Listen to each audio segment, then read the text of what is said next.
La Corse toujours sous les orages et en vigilance orange.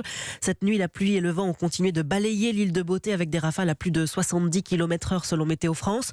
Une nuit d'angoisse pour les habitants et les vacanciers sur place après les intempéries meurtrières d'hier matin.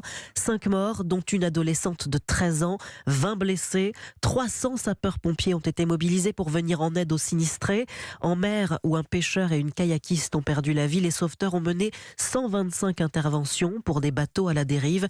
Certaines de ces embarcations ont échoué sur la plage. Exemple à Sagone, en Corse du Sud, où s'est rendu notre envoyé spécial William Molinier. Depuis la plage, Dominique surveille son bateau accroché à l'anneau. Lui a résisté à la tempête. Ce n'est pas le cas d'une demi-douzaine d'embarcations échouées sur le sable. Vous voyez là, il y a 3 bateaux échoués. Moi, j'ai 67 ans et ça fait... j'ai jamais vu ça. Jamais. J'ai encore peur, vous voyez, je surveille encore mon bateau. Julien a eu moins de chance. Il était dans son voilier en train de dormir quand le vent s'est levé.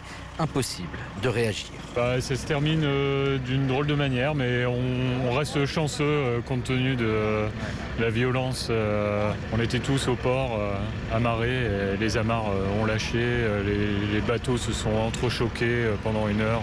C'était un vrai carnage. Sagone est l'un des villages côtiers les plus touchés par la tempête. Hier, les habitants et les vacanciers se sont retroussés les manches pour nettoyer la plage et le camping et tenter d'oublier au plus vite cette tornade qui a fait 1 mort et une dizaine de blessés, dont 1 grave sur quelques kilomètres carrés seulement. Sagone, William Molinier, Europe 1.